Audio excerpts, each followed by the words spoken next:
Ito po si Ergo Baby Omni 360. Original po ito.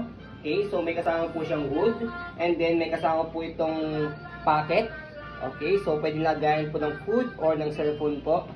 Okay, and then kaya po malalaman po siyang authentic or original, meron po siyang code dito. Ayan, kaya nakalagay do not remove. Okay, so ito po yung Omni 360 po natin. Already washed na po siya, ready to use. So, ito po yung pinaka-hood niya. So, may packet siya dito para sa hood. Ayan. Okay, so gagamitin nyo po yan pagka sakaling maalimuom or pupunta po kayo ng Baguio or Tagaytay. Pag malamig po, yan pang cover sa head po ni baby. Okay? So, adjustable po yan.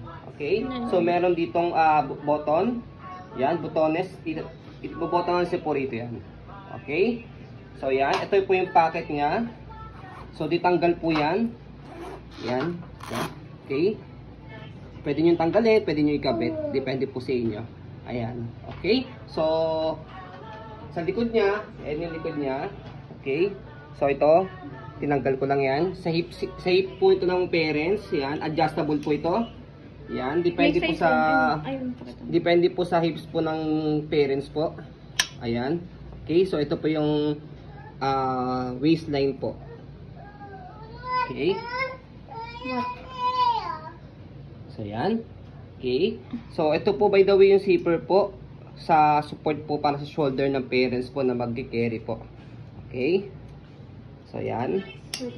So, ito po yung paggamit po sa kanya. 360 po yan. Pwede po nakaharap po sa inyo. Pwede pong nakalagay baby facing out. Okay. So, yan. Okay. So, yan po yung pinaka-details po niyan. Wala pong faded. Wala pong discoloration. May tinahilong. Okay. So, yan. Ito yung harapan. Okay. So, dito sa pinaka-belt ng parents, yan. So, meron lang siyang maliit na hiwa. Pero, tinayan namin.